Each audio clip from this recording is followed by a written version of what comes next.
The crowd in Taiwan was insane. In Japan, it was unbelievable. This World Baseball Classic has already become the greatest global international tournament that we have ever seen, and it's just beginning. Only half of it has even started. So we're going to talk a lot about that today. We got a ton to cover. 4 games. The Czech Republic team took to the field and really surprised everybody. The games in Taiwan were crazy. My co-host Alex Curry is not with me, by the way, today. She is on the herd today, so she's not joining me. So solo dolo, like the old days, you know. But seriously, I'm running off of what I get last night. 2 hours of sleep. 7 hours of sleep. I'm doing a tracker, by the way. 7 hours of sleep since the World Baseball Classic has started. I was up this morning at 1:45. My alarm was set for to go watch the Team Japan game, and it honestly didn't disappoint. And right after that, the game in Taiwan started with Italy and Chinese Taipei, and the crowd is unbelievable. And that's I need to talk about the crowds for a second, because watching these games has been special.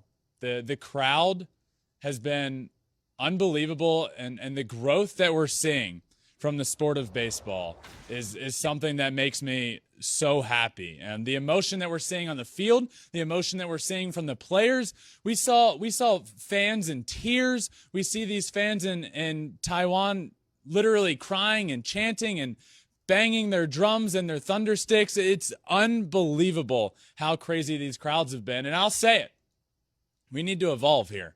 We need to evolve here in the United States with our crowds and get a little more. We got to get a little more into it. You know, we just have to. But let's start with that first game. Let's start with the game that just wrapped up, actually. The one, who was it? Italy and Chinese Taipei. Just finished up literally 45 minutes ago.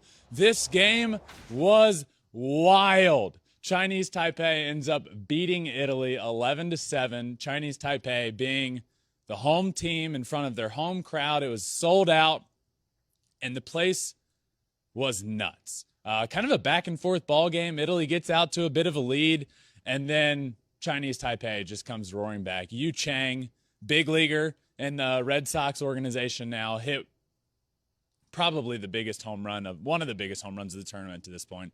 3-run homer, giving the team the lead. It was crazy. Italy couldn't really bounce back from that. Chinese Taipei added on a little bit. 11-7 victory for them. Look, to me, the takeaway from this game is simply the crowd. And it's that Major League Baseball, the crowds at Major League Baseball games need to adapt. It has to. Look, I was sitting there in my living room at 3 in the morning, amped up, because, yeah, it was a good game, but the crowd had me amped up. It was unbelievable. We need to do that. You go to a Major League Baseball game now, and it's like we're sitting there like it was in the olden days when you'd show up wearing a suit and you'd read the newspaper in between innings. No, not here. They're on their feet the whole time. They're chanting the whole time. They have their thunder sticks. They have drums. They have cheerleaders and mascots on the dugout doing like the conga line, literal dances. It's unbelievable. We need it. And I'm not just saying that. We actually have to do something about it. I feel like everybody's in agreement here. I was talking about the crowd during games and saying we need this in Major League Baseball, and literally everybody's like, yeah, that'd be great. But then you show up to games and we'll do the same old thing, and we'll sit there and we'll cheer when given a reason to cheer.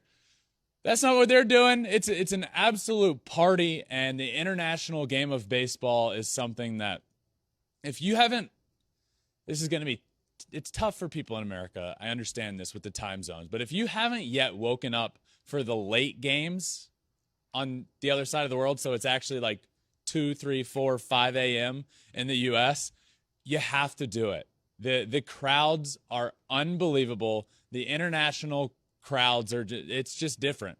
It's different. It's a different ball game, and that was out in full force in this game. And the reason I say we need to, it truly matters. Team Italy was rattled. You have guys in that infield that are normally very sure-handed guys. Vinny Pasquantino in the infield made an error, and Nicky Lopez, who's normally very sure-handed, made a play that he normally, or didn't make a play that he normally would make. This crowd made a clear difference in this game. And if this game's on a neutral site, who knows what happens? Maybe Italy wins. I think on paper they might be the better team, but Chinese Taipei used the crowd to their advantage. They dominated this game in the end, and it was a blast watching this game. It truly was. So the crowd, the takeaway here is if you haven't watched these games, if you haven't seen the clips, it's different. It's different than anything you've ever seen here. And it makes me so happy. As an advocate for this game, as somebody that wants to grow this game, seeing the crowd there in Taiwan, that it's emotional watching it. This game continues to grow right in front of our eyes. It's going more and more and more global. This tournament is getting bigger and bigger and bigger. We're going to look back. We're going to look back and say this World Baseball Classic is the year it all changed. This one. And you can feel it. You can see it in the stands. You can see it with the players. This year is when things have changed. Thanks for watching. If you love Flippin Bats, swinging 3-0, or just talking ball, join us. Call us at 213-537-9339 with your questions. We have a weekly guest, and we have a lot of fun, so hit that subscribe button.